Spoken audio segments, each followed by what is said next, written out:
তো হ্যালো দোস্ত, welcome my new blog. আসসালামু আলাইকুম। আজকের আমার ভিডিও বানাবার টপিক হচ্ছে ছোট্ট একটা গ্রাম নিয়ে। আর সেই গ্রামের বালাক হচ্ছে আমি। আর 2014 থেকে নিয়ে 2025 পর্যন্ত এই গ্রাম কি সহ্য করেছি।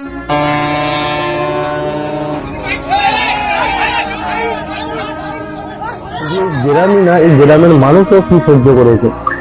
আর এই গ্রামের মানুষ দেখিয়ে দিয়েছে যে একজুট হওয়া মানে কতটা তাকাত পাওয়া যায়। আমাদের অনেক ছেলে লেগেছে, তাদের নিজের সর্বশক্তি দিয়ে তারা কাজ করছে। ঠিক আছে, মাত্রাকে আজকে আমাদের ঠেকাতেই হবে। হ্যালো দোস্ত, আমি আপনার ভাই সুনিউদ্দিন নিউ ব্লগার। আর আমি আপনাদের টাইম জায়া করতে চাই না। চলো আমি ভিডিওটা শর্ট টাইমের মধ্যে আপনাদের দেখিয়ে দিতে চাই। চলে এসেছি নূরপুর ফেরিঘাটে। আমার সামনে যে রোড দেখা পাচ্ছেন না, এটা প্রথম রাস্তা ছিল। কোনো একটা অ্যাক্সিডেন্টের কারণে অনেক মাটি ধসে নিচে লেগেছে। আর অ্যাক্সিডেন্ট কিভাবে হয়েছে, 2025-এ যখন এখান থেকে একটা বড় শিপ যেতেছিল, তো তার ইঞ্জিন ফেল হওয়ার কারণে এই জায়গাটাই একটা অ্যাক্সিডেন্ট। হাত থেকে রক্ষা পেল নূরপুর ফেরিঘাট। তীব্র আতঙ্কে ছোটাছুটি স্থানীয় লোকজন। কিছুদিন তো ভালোই চলছিল, সেটা একটা মাস মানুষ ভালোভাবে সাফার করতেছিল, খুব ভালো ছিল। কিন্তু তার এক মাস পরে এই কলোনি পাড়ার বুক ছিল একটা ঝড় এলো। টাইম হচ্ছে 10টা। ফাটন অনেকটা বড় হয়ে গেছে, তো লোকজন সব যাওয়া আসার মধ্যে মিডিয়া চলে, তো জল চলে এসছে হঠাৎ করে। ফাটনের ভিতরে যদি জল ঢুকে যায় ধস নেওয়ার সম্ভাবনা আছে। যদিও অল্পের জন্য বেঁচে গেল ডায়মন্ড হারবার নূরপুর ফেরিঘাট। আমি আছি নূরপুর ফেরিঘাট, এখন টাইম হচ্ছে 6:35। দোকানপত্র সব গুছানো হচ্ছে, কারণ হচ্ছে নূরপুর বাঁধ ভাঙতে চলেছে। নূরপুর গ্রাম পঞ্চায়েত থেকে কিছু মেম্বার এসছে, ওনারা আলোচনা করছে কোনটা করলে ভালো হবে। তার সঙ্গে আছে রামনগর। চলে এলাম কি আমি যখন ভিডিও বানাতে ছিলাম, তা আমি হয়তো এই জায়গার পুরো ভিডিওটা নিতে পারিনি, আর পুরো ভিডিওটা আমি ক্যাপচার করতে পারিনি। তা সেই কারণে আমি আবার চলে এলাম এই জায়গাটায় ভিডিও বানাতে। আর আমি যখন যেখানে যাচ্ছি, এই যে জায়গাটা দেখা যাচ্ছে না প্রথম, এইটাই আগে নদীর মানে বাঁধ ছিল।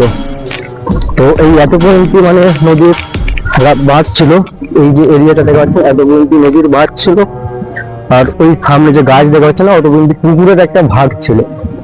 তা অনেক দুর্ভাগ্যই মাটি অনেক ধসে গেছে, ধসে যাওয়ার কারণে ওই জায়গাটা অনেক লেগে গেছে। আর এই যে জায়গা হচ্ছে না, এই হচ্ছে একটা ল্যাম্প পোস্টার। এই যে এটা হচ্ছে ল্যাম্প পোস্টার, এইটাও ভেঙে নিচেই চলে এসেছে। আমি দেখাচ্ছি আরো ভিডিওতে।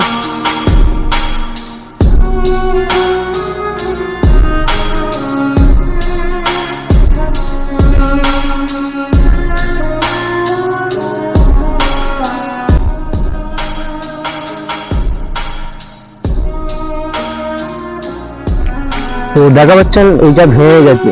এইটা ভেঙে যাওয়ার কারণে কি এখন কি গাড়িয়ারা কি প্যাসেঞ্জার কি যেতে পারবে না? আর গাড়িয়ারা থেকে কি নূরপুরে প্যাসেঞ্জার আসতে পারবে না?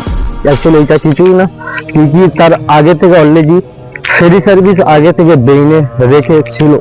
আর চলো আমি এখন সেই ঘাটে যে আপনাদের দেখাবো।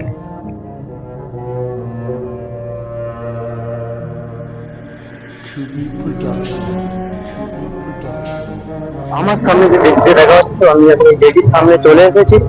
ঠিক আছে, আর এই জেটির কাজ হয়েছিল 2018 কাজ শুরু হয়েছিল, আর 2020-তে কাজ শেষ করেছিল। আর এই জেটিটা কোনো একটা কারণে বন্ধ হয়েছিল, কিন্তু এই যে জেটির হাইটটা অনেক কম, আর যখন পানি যখন বাড়তো পুরো জেটি ডুবিয়ে দিত।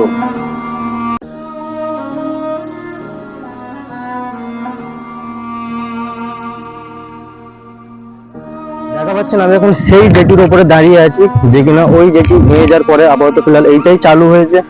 আর এই যে আমার সামনে যে দেখা পাচ্ছেন না, এই জেটি থেকে আপাতত গেমোখালি গাদিয়ারা আপাতত এইখান থেকেই সাফার করে। থেকে একটা যাই গেমোখালি, আমি আপনাদের ভালোভাবে জুম করে দেখাই, একটা যাই গেমোখালি আর একটা যাই গাদিয়ারা। তবে দুজনে মানে একটা ঘাট দুটো দিকা, গেমোখালি গাদিয়ারা। তো ওইটা কোনো একটা কারণে ভেঙে যাওয়ার কারণে আপাতত এইটা চালু করেছে। এখানে দুটো ঘাটের দুটো আলাদা আলাদা রেস্টুরেন্ট ছিল। গেমোখালির আলাদা রেস্টুরেন্ট, যারা জম্মুকালি যাবে, যারা গাজিয়ারায় যাবে তাদের জন্য আলাদা রেস রুম, সব বিশ্রাম দিতে পারতো। আর এখন এটা ভেঙে যাওয়ার কারণে যে দেখা যাচ্ছে এই যে ছোট একটা মানে এখন এর মধ্যেই সবাই রেস নেয়। আর তাম্মা আপনি কোথায় যাবেন? আমি যাবো গাজিয়ারা যাবেন, আচ্ছা। হ্যাঁ, তো ওই যে ঘাটটা ভেঙে যাওয়ার পরে এখন কেমন লাগছে? ওইটা ভালো ছিল নাকি এখন ওইটা ভালো? হ্যাঁ, ওইখানে যে একটা ঘাট ভেঙে গেল না, এটা যাওয়ার এটা ভালো লাগছিল, সেইখানে সবকিছু ভালো ছিল।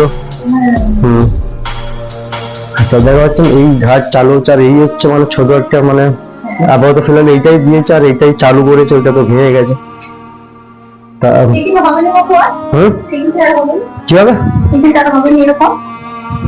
সেইখানে ওইটা সরকার বলতে পারে, মানুষ কথা তুললে পাবে। কিন্তু হ্যাঁ, আমি জাস্ট আমি ভিডিও বানাচ্ছি, এটা আমি সোশ্যাল মিডিয়াতে আপলোডের জন্য, কিন্তু এটা এবারে সরকার জানে, সরকারের ব্যক্তিগত, সে বানাবে কি না বানাবে। হ্যাঁ, দেখা যাচ্ছে এই যে হচ্ছে আর আমার বলছে যে উনি মানে ওইখানেই বেজাচ্ছিল, ওই যে ঘাটটা ছিল না ওইখানে। তোমার বাড়ি গাদিয়ারা? আমার বাড়ি আমি বাড়ি গেছি। আচ্ছা, তোমার কথা ওই যে আচ্ছা, হ্যাঁ, এখানে অনেকটা ঘুরতে হয়। ঠিক আছে, মানুষের কম বেশি সমস্যা আছে, ঠিক আছে।